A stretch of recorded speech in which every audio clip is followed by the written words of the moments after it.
नमस्कार, good morning India के इस खास शो में आपका बहुत बहुत स्वागत है। मैं हूं आपके साथ जया कौशिक। तो शुरुआत कर रहे हैं हम पहाड़ों और मैदानी इलाकों में जिस तरह की बरसात हो रही है, खासा नुकसान पहुंचा है। कई जगह सैलानी फंस गए हैं। भूस्खलन की तस्वीरें भी सामने आई है।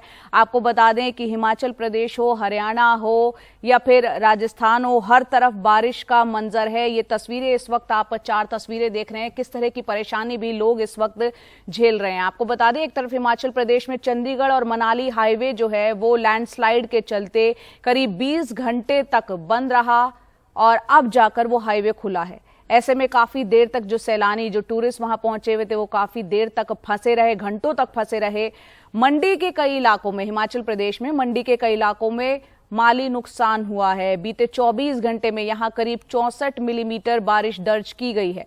तस्वीरों में आप देख सकते हैं किस तरह से लैंडस्लाइड के चलते जो सड़कें बाधित हुई है, उसके बाद लंबा जाम भी लग गया है और बड़े बड़े पत्थर जो है वो सड़कों पर आ गए हैं।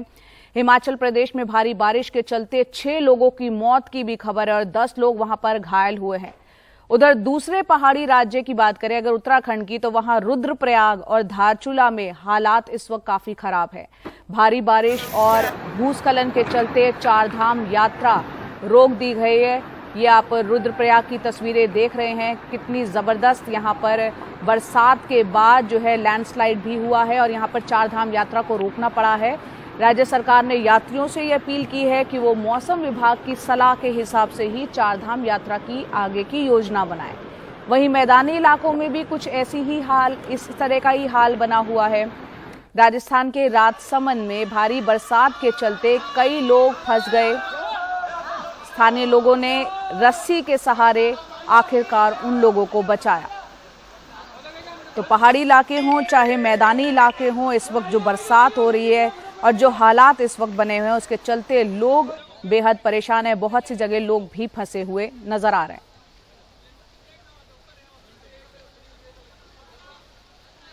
महाराष्ट्र की तस्वीर भी आपको बताते हैं, जहां रविवार को मॉनसून पहुंच गया और इसमें मुंबई समेत कई जगह जो निचले इलाके हैं वहां पर पानी जमा हो गया। ये तस्वीरें आपको हम दिखा रहे हैं भिवंडी की। तो मुंबई के करीब ठाणे जिले के भिवंडी की ये तस्वीरें। रात भर यहां पर बरसात हुई, कई जगह पानी भर गया है, जिससे कि जनजीवन यहां पूरी तरीके से अस्त व्यस्त हो गया है।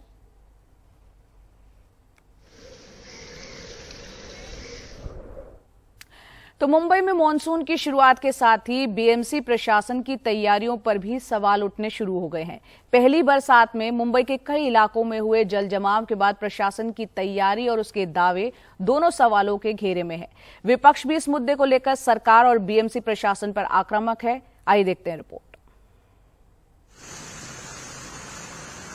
मुंबई में शनिवार को मॉनसून के आगाज के साथ ही बीएमसी प्रशासन की तैयारियों के दावों पर सवाल उठने लगे हैं। पहले ही दिन निचले इलाकों में पानी भरने और बाद में इमारतों के हिस्से ढह जाने के बाद विपक्ष सरकार पर आक्रामक है।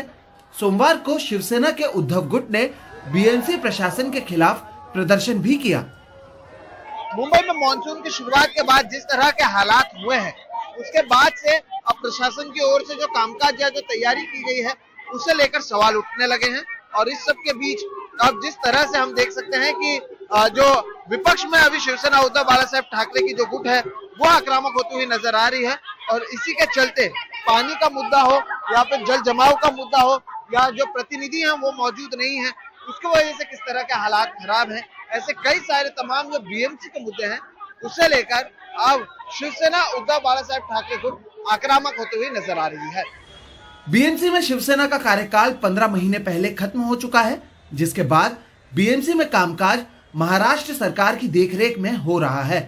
शनिवार को बारिश के बाद महाराष्ट्र के मुख्यमंत्री एकनाथ शिंदे ने कई जगहों का मुआयना किया। जब मुंबई में जल जमाव पर मुख्यमंत्री से सवाल पूछा गया, तब उन्होंने मॉनसून का स्वागत करने की बात कही, जिसे लेकर विपक्ष सरकार पर आक्रामक है। बारिश आई है, इसका स्वागत कीजिए। आप पानी भरने की बात कर रही हैं, बारिश आया है यह नहीं कह रही हैं। कल की अगर परिस्थिति आप उस पर गौर करें तो एक स्पष्ट है कि मुंबई में कोई भी पॉलिटिकल लीडरशिप सरकार में न बैठे हुए और जो मुंबई पे प्यार नहीं करते, मुंबई को एक सोने की अंडे देने वाली चिड़िया समझते हैं, मुर्गी समझते हैं, ऐसे लोग जब सरकार में बैठते हैं, जो मिंदे भाजपा की सरकार है, वैसी सरकार से जो भी कल हुआ वो आपको पता चला। लेकिन जब मुंबईकर आम नागरिक मुंबई की सड़कों पे अगर आप देखें तो फंसा हुआ था, कहीं बरसात में फ्लड्स के दौरान हो या कहीं खराब रास्तों के कारण हो, वहीं पे जो घटनाबाह्य मुख्यमंत्री है वो ये कहते हैं की पाऊस आला तर त्याचं स्वागत करा, तक्रार काय करता, यानी बारिश का वेलकम कीजिए, बारिश का स्वागत कीजिए, आप कंप्लेन क्या कर रहे हैं। इतनी एरोगेंस ये हमने कभी देखी नहीं थी। बेशर्मी की हद होती है, करप्शन की भी हद होती है। मॉनसून से पहले बीएमसी ने दावा किया था कि उनकी तैयारियां पूरी हैं, लेकिन वडाला इलाके में स्थित इंदिरा नगर में नाला सफाई का काम पूरा नहीं हुआ है। ऐसे हालात शहर में और कई जगहों पर हैं। इस साल बीएमसी ने नाला सफाई के लिए 226 करोड़ रुपए का बजट का प्रावधान किया। शहर में 309 बड़े नाले और 508 छोटे नाले हैं जिसकी सफाई की जानी थी। बीएमसी का दावा है कि मॉनसून से पहले की नाला सफाई का काम पूरा हो चुका है। 2.53 लाख टन कचरा निकालने का लक्ष्य रखा गया था, जबकि दावा किया जा रहा है कि प्रशासन ने 2.87 लाख टन कचरा निकाला है, यानी नाला सफाई का काम 113.5% किया गया। विपक्ष के अनुसार बीएमसी की ओर से दिए गए आंकड़े सही नहीं है और इस साल मॉनसून में मुंबईकरों को कई परेशानियों का सामना करना पड़ेगा। पहले जो 5 साल जब मैं एलओपी था, उस साल हर बार सिर्फ 120 करोड़ का होता है, लेकिन इस बार जो है 264 करोड़ का यहाँ पर तरतूद किया गया है और बजट पास किया गया है और पैसे भी दिया गया है।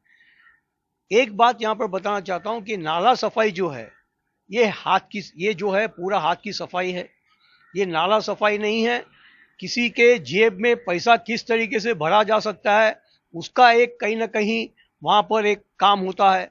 मॉनसून से पहले बीएमसी प्रशासन की ओर से बड़े बड़े दावे किए जाने के बावजूद जो जमीनी हकीकत है वो बताती है कि मॉनसून के लिए बीएमसी की तैयारी अधूरी है। देश की सबसे अमीर महानगर पालिका होने के बावजूद जिस तरह से पहले बारिश में शहर के हालात हुए हैं, उससे बीएमसी की प्लानिंग और मॉनसून के लिए तैयारी दोनों पर सवाल उठना लाजमी है। मुंबई से कैमरा पर्सन प्रवीण जिरोहित के साथ सोहित मिश्रा, एनडीटीवी इंडिया। वहीं देश के अधिकतर इलाकों में मॉनसून पहुंच गया है। ज्यादातर राज्यों में बारिश हो रही है। जो हालात आपने मुंबई के देखे किस तरह से खराब है। हालांकि इस बार मुंबई में मॉनसून 2 हफ्ते की देरी से पहुंचा है। वहीं राजधानी दिल्ली में वो 2 दिन पहले ही पहुंच गया है। मौसम विभाग का आने वाले वक्त के लिए तमाम राज्यों के लिए क्या कहना है, देखते हैं इस रिपोर्ट में।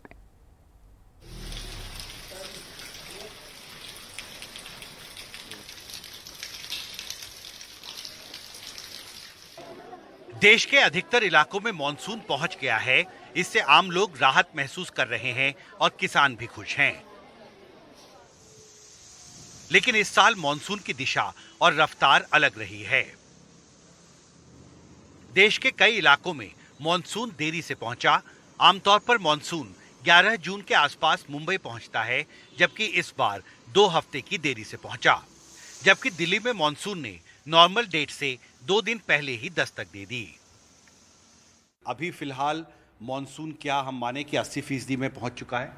जी बिल्कुल। अगर आप इधर ये वाला पिक्चर्स देखेंगे, जो आज का कंडीशंस है, तो मानसून काफ़ी हिस्सों में कवर कर चुका है। गुजरात का हिस्सा बचा हुआ है, कुछ राजस्थान का, mainly west Rajasthan, south Punjab और साउथ हरियाणा बचा हुआ है और काफ़ी हिस्सों में ये कवर चुका है। मौसम विभाग के वरिष्ठ वैज्ञानिक डॉक्टर नरेश कुमार कहते हैं, इस साल मॉनसून देश के अलग अलग हिस्सों में एक नए पैटर्न से पहुंचा है। उनके मुताबिक ये बदलाव हर साल दर्ज होता है। इसे सीधे तौर पर जलवायु परिवर्तन से जोड़कर देखना मुश्किल होगा, क्योंकि इसके लिए 30 से 40 साल के रेनफॉल डाटा की जरूरत होगी। मॉनसून इस साल 7 दिन की देरी से केरल तट पर पहुंचा और शुरुआत में इसकी रफ्तार काफी धीमी रही, लेकिन अब ओडिशा तट के पास बंगाल की खाड़ी में एक लो प्रेशर एरिया बनने की वजह से ये बहुत तेजी से देश के अलग अलग इलाकों में पहुंच रहा है। और मौसम विभाग के इस मैप में बहुत साफ तौर पर देखा जा सकता है कि ये जो भूरा इलाका है, ये वो इलाका है देश का जहां पर मॉनसून 26 जून तक पहुंच चुका है। और इस मैप में सिर्फ गुजरात, राजस्थान, दक्षिणी पंजाब और दक्षिणी हरियाणा के कुछ इलाके हैं जहां पर मॉनसून अभी तक नहीं पहुंचा है। फिलहाल राहत की बात यह है कि पिछले कुछ दिनों से बाढ़ के संकट से जूझ रहे असम में भारी बारिश का पूर्वानुमान नहीं है। इस वजह से वहां बाढ़ का प्रकोप कम होने की उम्मीद है। नॉर्थ ईस्ट इंडिया में बहुत अगर आप पिछले 5-7 दिनों की बात करें, मानसून का काफ़ी एक्टिव था वहाँ। Even heavy, very heavy, even extremely heavy 20 centimetre तक रेनफॉल एक्टिविटी होती रही है। अब थोड़ा वहाँ रेनफॉल एक्टिविटी इतनी ज़्यादा नहीं है, वहाँ अभी वही है कि 6.5 centimetre mean heavy rainfall activity का ही अनुमान है। इस बार असम बाढ़ का पैटर्न इरेटिक रहा है। इसकी वजह क्लाइमेट चेंज हो सकती है। 1 month later surely is a sign of climate change. फिलहाल नजर दक्षिण पश्चिम मॉनसून पर है। देखना अहम होगा कि मॉनसून कितनी जल्दी गुजरात, राजस्थान के साथ साथ दक्षिणी पंजाब और हरियाणा को भी कवर कर लेता है। कोलकाता से सौरभ गुप्ता और दिल्ली से कैमरा पर्सन कानन पात्रा के साथ Himanshu Shekhar, NDTV India.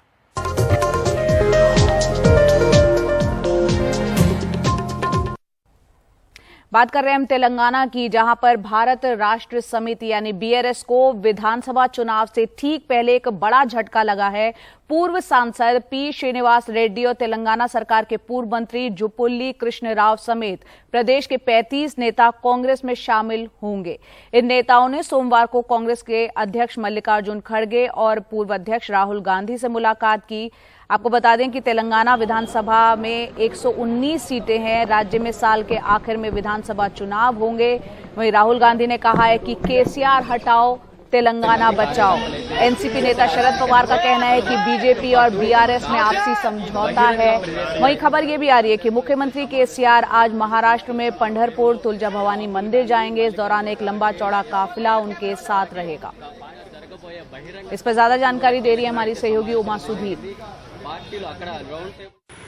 BRS के नेता के चंद्रशेखर राव का शक्ति प्रदर्शन महाराष्ट्र में, जहां पर वो निकले हैं तेलंगाना हैदराबाद से कल 600 व्हीकल्स के कॉन्वॉय के साथ, और आज वो विजिट करेंगे पंढरपुर का जो मंदिर है वहां पर, और फिर तुलजा भवानी का मंदिर। दोनों ही बहुत इम्पोर्टेंट है महाराष्ट्र के रिलीजियस सेंटिमेंट में, और वहां पर एक तरह का शक्ति प्रदर्शन कहना चाहिए, क्योंकि महाराष्ट्र पर काफ़ी निशाना साधा है केसीआर ने, ये कहते हुए कि वहां का हर चुनाव वो लड़ेंगे। और इसी वजह से शायद एनसीपी के जो नेता हैं शरद पवार, उन्होंने भी कहा कि बीआरएस और भाजपा के बीच कुछ अंडरस्टैंडिंग है, और उन्होंने कुछ रेफरेंसेस किए कविता जी के केस पर। कविता जी केसीआर की सुपुत्री, जिन पर दिल्ली लीकर केस में उनका नाम उभर कर आया था, लास्ट चार्जशीट में उनका नाम नहीं आया, और इस वजह से भी काफ़ी कमेंट्स आ रहे हैं नेताओं से जो क्रिटिक्स हैं बीआरएस के।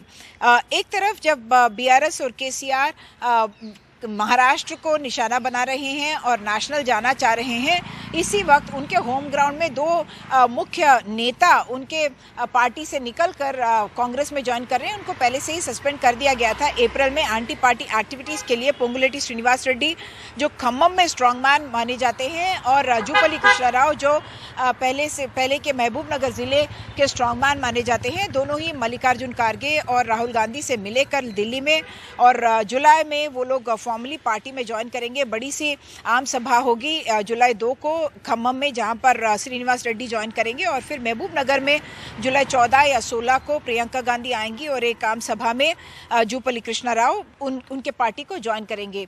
तेलंगाना में मेन जो अपोजिशन पार्टी है वो कांग्रेस ही है, और कुछ विधायक जो कांग्रेस से जीतकर 2018 में बीआरएस में चले गए थे, उसका भी एक मुआवजा अब भरना पड़ रहा है केसीआर और बीआरएस को, क्योंकि उनके जो रिबल जो बीआरएस के लीडर्स वहाँ पे स्थानीय नेता है, उनको वो नाखुश हैं कि किन को अब टिकट दिया जाएगा उन्हीं कंस्टिट्यूंसीज में। उसी का नतीजा है कि कुछ लीडर्स बीआरएस से निकलकर कांग्रेस में जा रहे हैं।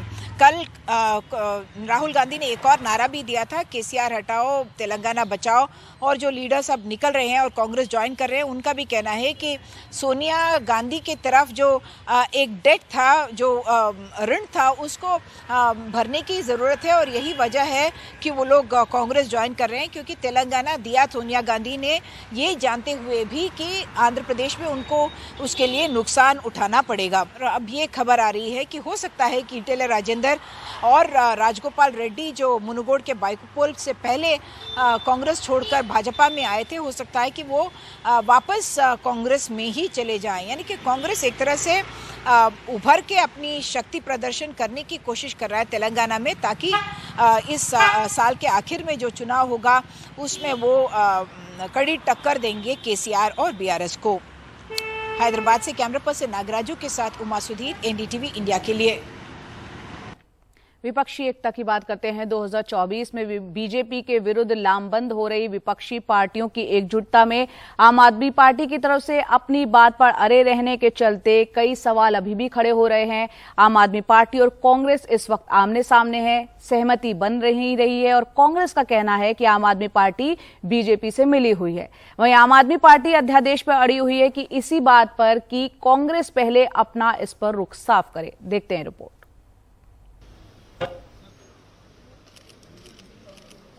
मंच एकजुटता दिखाने का, लेकिन केजरीवाल दिल्ली के मुद्दे को लेकर कांग्रेस के रुख पर ऐतराज जताते हुए किनारा कर गए। लामबंद होने के वक्त इस दरार ने बयानबाजी को हवा दे दी। आम आदमी पार्टी के नेता सौरभ भारद्वाज ने राहुल गांधी पर चुटकी ली। राहुल गांधी मोहब्बत, प्यार, ये बातें अपनी भाषण में कहते हैं। मोहब्बत की दुकान चला रहे हैं नफरत के बाजार में, तो उस मोहब्बत की दुकान में वो मोहब्बत किस किस के लिए है ये तो दुकानदार नहीं तय करेगा, तो जो ग्राहक आएगा वो मोहब्बत खरीद सकता है। हर विपक्षी दल मोहब्बत की दुकान पे आएगा और कहेगा लाइए मोहब्बत दीजिए, और आप कहेंगे हमारे पास मोहब्बत नहीं है, तो लोग कहेंगे फिर तो दुकान में माल नहीं है, आपको मोहब्बत देनी पड़ेगी। तो अगर कोई ये चाहता है कि जो दुकान चलाने वाला है, मोहब्बत की दुकान चलाने वाला, वो खुदकुशी कर ले, आत्महत्या कर ले, तो दुकान भी नहीं रहेगी, वो भी नहीं रहेगा, मोहब्बत भी नहीं रहेगी। तो ये भी हमको सबको समझ लेना चाहिए। केजरीवाल जी ने, कांग्रेस नेता अजय माकन खुलकर कह रहे हैं कि केजरीवाल और आम आदमी पार्टी बीजेपी से मिले हुए हैं, क्योंकि केजरीवाल भ्रष्टाचार में लिप्त हैं और अपने दो नेताओं की तरह जेल नहीं जाना चाहते। अगर हमको कोई लॉन्ग टर्म अगर सक्सेसफुल अगर हमको बीजेपी के खिलाफ करना है, तो एक धुरी, एक स्ट्रांग नेशनल पार्टी होनी जरूरी है। तो कांग्रेस को कमजोर करके कोई अगर ये सोचे कि ये स्ट्रांग नेशनल अलायंस बन जाए, तो ये ठीक नहीं है। तो कांग्रेस को मजबूत रख करके ही दूसरी पार्टी सब साथ में जुड़ेंगी, तभी आगे चलेगा। दरअसल आम आदमी पार्टी को दिल्ली में सेवाओं पर नियंत्रण से संबंधित केंद्र के अध्यादेश पर कांग्रेस का समर्थन चाहिए। कांग्रेस ने अब तक रुख साफ नहीं किया है। इसकी वजह जानकार ये बताते हैं कि मॉनसून सत्र के दौरान आने वाले इस अध्यादेश पर रुख साफ करने के लिए वक्त निकला नहीं है। कांग्रेस के पास अभी वक्त है। कांग्रेस अपनी शर्तों के साथ अध्यादेश वाले मुद्दे पर समर्थन करना चाहती है, ताकि इसका बहुत ज्यादा असर लोकसभा चुनाव में सीट शेयरिंग के मॉडल पर न पड़े।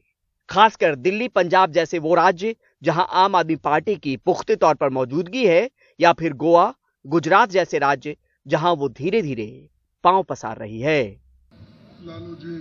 मोदी सरकार से टक्कर लेने की विपक्षी पार्टियों की रणनीति में कांग्रेस के सामने चुनौती सिर्फ आप से नहीं, बल्कि बंगाल में ममता और तेलंगाना में केसीआर से भी इसी तरह की चुनौतियों का सामना उसे करना पड़ रहा है।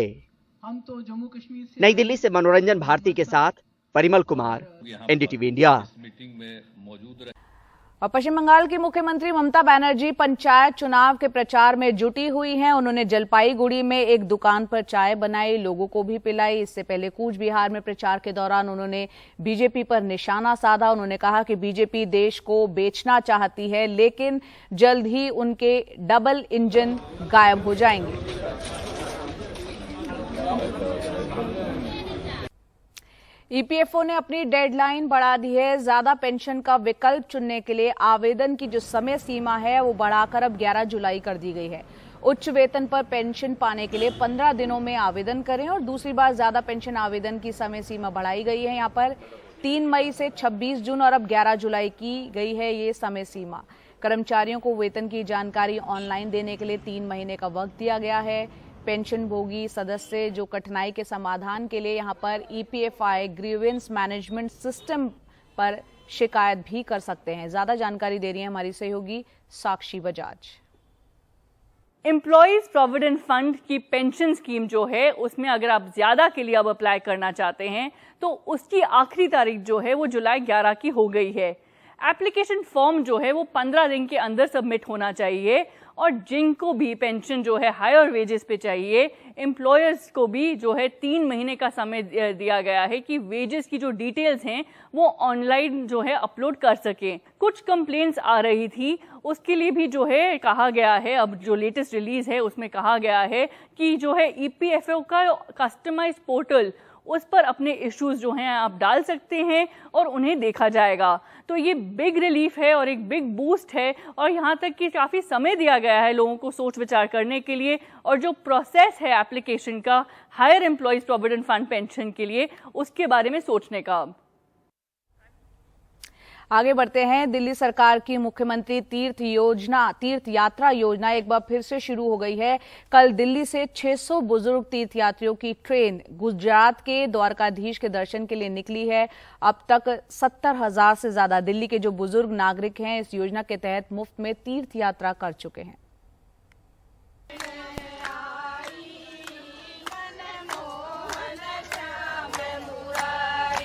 मुस्कुराते चेहरे, कीर्तन करते लोग,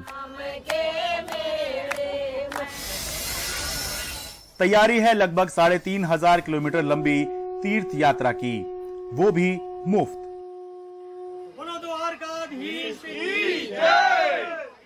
दिल्ली सरकार की मुख्यमंत्री तीर्थ यात्रा योजना सोमवार को फिर से शुरू हुई, जिसमें गुजरात के द्वारकाधीश और सोमनाथ ज्योतिर्लिंग की तीर्थ यात्रा के लिए जा रहे 600 लोगों के लिए विशेष ट्रेन चलाई गई।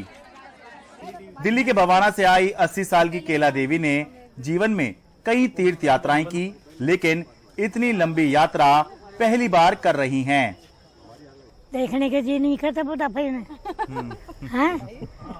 आप तो जवानी में घूम लिए, ये बुढ़ापे में तो घूमना चाहिए ना, थोड़ा बहुत होना चाहिए। केला देवी अपनी बहू के साथ यात्रा कर रही हैं। बहू बताती हैं कि ऐसी योजना बुजुर्गों के लिए मुफ्त होनी क्यों जरूरी है। नहीं होनी चाहिए, जैसे कोई बुजुर्ग समर्थ नहीं हो पैसे के लिए, तो ये उनके लिए यात्रा बहुत फायदेमंद है। जिनके पास पैसे नहीं हो उनके बेचारों के लिए तो ये यात्रा उनके लिए फायदेमंद पूरी है। सिर्फ पैसे की बात नहीं है, बुजुर्ग तीर्थयात्री और उनके अटेंडेंट मुख्यमंत्री तीर्थ यात्रा योजना के अलग अलग फायदे गिना रहे हैं।